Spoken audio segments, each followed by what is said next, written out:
तो अस्सलाम वालेकुम दोस्तों, कैसे हैं आप सब। मैं हूं उमर और आप देख रहे हैं यूवी रिएक्शन। तो दोस्तों आज आपका भाई फिर से हाजिर हो गया है एक नई और रिएक्शन वाली वीडियो के साथ। तो आज मैं जिस वीडियो के ऊपर रिएक्शन करने जा रहा हूं भाई, इस वीडियो का टाइटल होने वाला है has India ever ruled other countries. तो ये आपका भाई का ये जो आज का टाइटल है। और इस वीडियो को ऊपर जाने से पहले अगर थोड़ी सी हिस्ट्री के बारे में बात करूं तो मुझे आइडिया है कि इंडिया जो सा है इसने कभी भी मेरे ख्याल से अग्रेसर नहीं रहा, क्योंकि हम भी मतलब कि 1947 से पहले जो है हिंदुस्तान का पार्ट रहे हुए हैं। तो एज ए पाकिस्तानी भी अगर मैं बात करूँ कि एज ए क्या नाम है इंडियन में कि सिंध नदी के करीब करीब रहने वाले लोगों में अगर मैं बात करूं तो इन लोगों ने कभी भी अग्रेशन नहीं किया उन लोगों पे, मतलब दूसरी कंट्रीज़ पे। तो लेट्स सी देखते हैं कि हमें इन्फॉर्मेशन पूरी सही तरह से बताई गई है या नहीं। तो आज की इस वीडियो को ऊपर जाने से पहले अगर आपने अभी तक चैनल को सब्सक्राइब नहीं किया हुआ तो सबसे पहले मेरे चैनल को सब्सक्राइब कर लें, ताकि मैं आप लोगों के लिए इस तरह की वीडियोज़ बनाता रहा करूँ।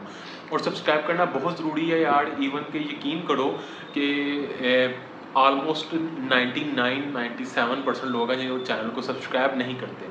तो ये बड़ा अजीब लगता है यार, आप लोग चैनल को सब्सक्राइब क्यों नहीं करते, मुझे इस चीज़ की समझ नहीं आती।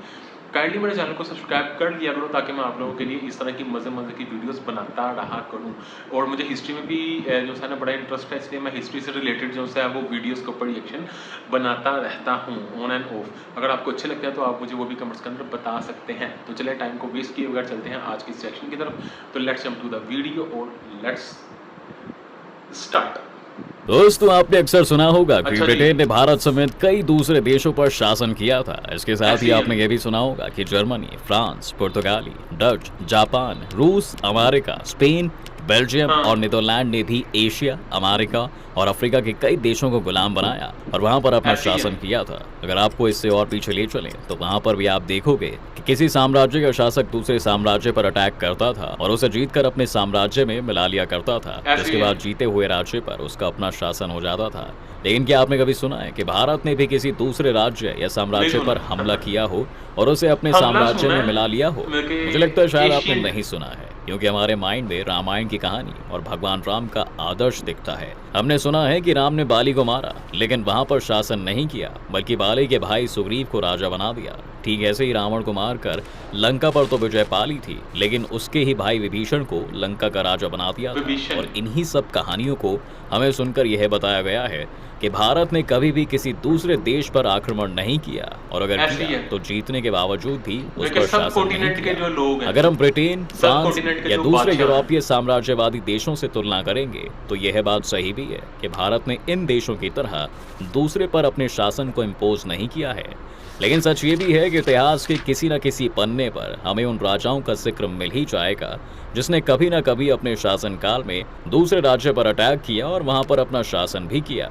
लेकिन आपको यहाँ पर अच्छा। कंफ्यूज नहीं होना चाहिए कि राज्य की बात हो रही है। यहाँ राज्य का मतलब भारत ही होगा। जी हाँ, इतिहास की के बात किसी हो रही है, कालखंड राज्य। में भारत के शासकों ने भी श्रीलंका और साउथ ईस्ट एशिया के राज्यों पर अटैक किया और फिर उसे अपने एम्पायर में शामिल कर लिया था।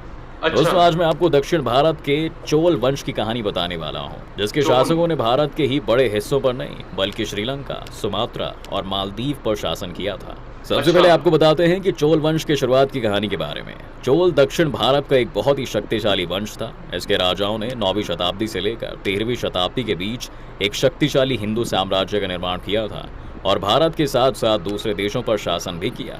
वैसे तो चोलों का समय प्राचीन काल से ही शुरू होता है, लेकिन उस समय यह इतना प्रभावशाली और शक्तिशाली नहीं था, इसलिए चोलों का मुख्य कार्यकाल 9वीं सदी से माना जाता है, जब चोलों ने अपना साम्राज्य को दोबारा से शुरू किया। कहने का मतलब ये है कि चोल वंश एक बार लगभग पूरी तरह से समाप्त हो गया था और फिर दोबारा से यह 9वीं सदी में विजयालय द्वारा शुरू किया जाता है।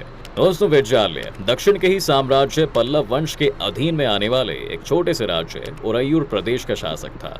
विजयालय के बाद दूसरे 20 राजा हुए जिन्होंने कुल मिलाकर 400 से अधिक सालों तक शासन किया, लेकिन इस वंश का पहला सबसे इम्पोर्टेंट और शक्तिशाली राजा था परांतक प्रथम। जी हाँ, जिसने साउथ इंडिया के एक नहीं बल्कि कई राज्यों के शासकों की कंबाइन आर्मी को अकेले ही हरा दिया था। और फिर यहीं से शुरू होता है चोल के वास्तविक शक्ति का प्रदर्शन। इसलिए इतिहासकार परांतक प्रथम को ही चोल वंश का साली संस्थापक मानते हैं। वह परांतक ही था जिसने पहली बार भारत से बाहर किसी दूसरे देश पर हमला किया था और उसे अपने राज्य में शामिल करने का निश्चय भी किया था। लेकिन दुर्भाग्य से वह श्रीलंका के राजा लंकापति उदय से हार गया था। पराग की मौत के बाद 32 वर्षों तक दूसरे राज्यों को जीतना आसान नहीं हुआ, लेकिन राजराज प्रथम के राजा बनते ही एक बार फिर से चोल वंश की दूसरे देशों को जीतने की परंपरा शुरू हो गई थी। उसने 985 ईस्वी से 1014 तक शासन किया था। उसने केरल, मदुरई, गंगा, चालुक्य और दूसरे राज्यों पर अभूतपूर्व विजय हासिल की।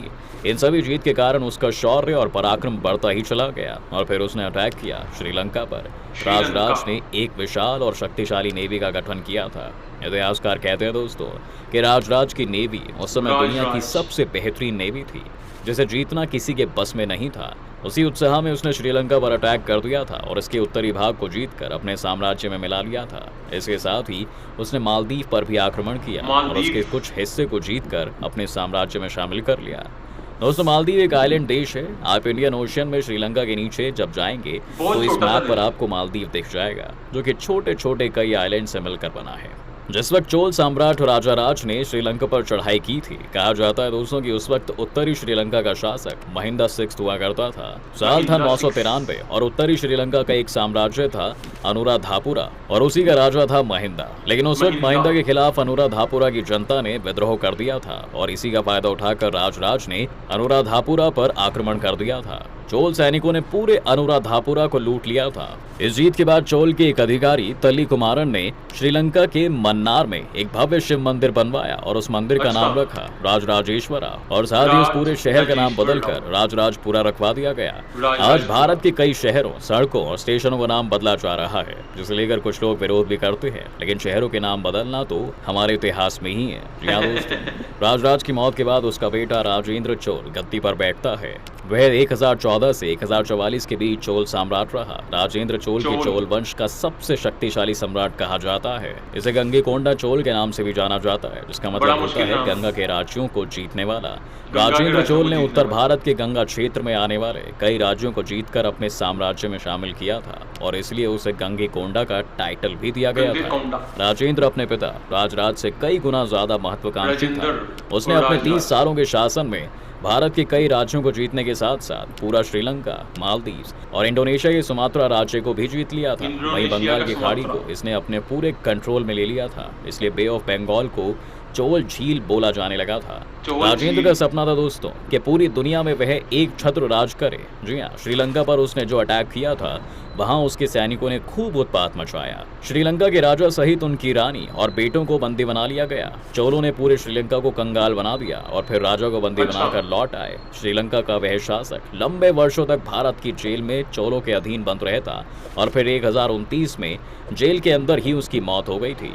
श्रीलंका पर चोलों का काफी लंबे समय तक शासन रहा था और अंत में श्रीलंका में भी एक मजबूत सत्ता का उदय होता है और राजकुमार किट्टी ने 1070 में श्रीलंका से चोलों के शासन को खत्म कर दिया था। उसके बाद चोलों ने कई बार कोशिश की कि श्रीलंका फिर से उनके कंट्रोल में आ जाए, लेकिन ऐसा ना हो पाया क्योंकि अब श्रीलंका की पावर उनसे कहीं अधिक हो गई थी।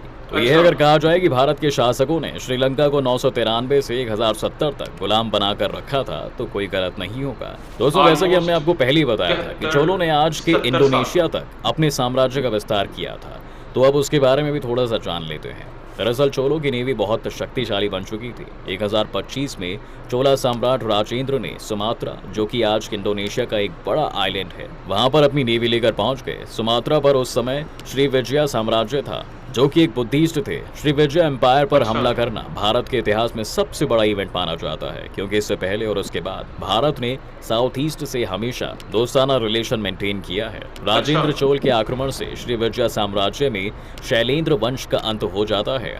दोस्तों, यह थी भारत के उन राजाओं की कहानी जिन्होंने दूसरे देशों पर हमला किया और शासन भी किया। अच्छा जी भाई, तो that's for it for today reaction. ये आपके भाई का रिएक्शन था।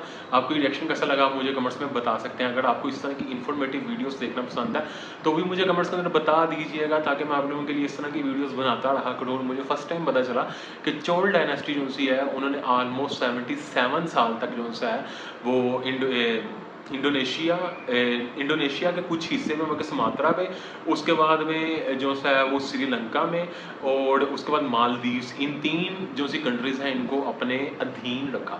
इसके अलावा 77 साल तक जो सा मतलब 77 ईयर्स तक जो सा है वो श्रीलंका को अपने अंडर रखा चोल डायनेस्टी ने, मतलब इसको चोलास भी कहा जाता है और चोल डायनेस्टी कहा जाता है। तो आप मुझे कमेंट्स के अंदर बता सकते हैं आपको इस तरह की वीडियोस मज़े की लगती हैं या नहीं। अगर आप लोगों को इस तरह की वीडियोस मज़े की लगती हैं तो मैं आप लोगों के लिए बनाता रहा करूँगा। तो that's it for today reaction, ये आपका वही रिएक्शन था। दोबारा मुलाकात होगी ऐसी किसी मज़े की वीडियो के साथ। तब तक के लिए अपना बहुत ज़्यादा ख्याल रखें, stay safe, keep smiling and खुदा हाफिज़।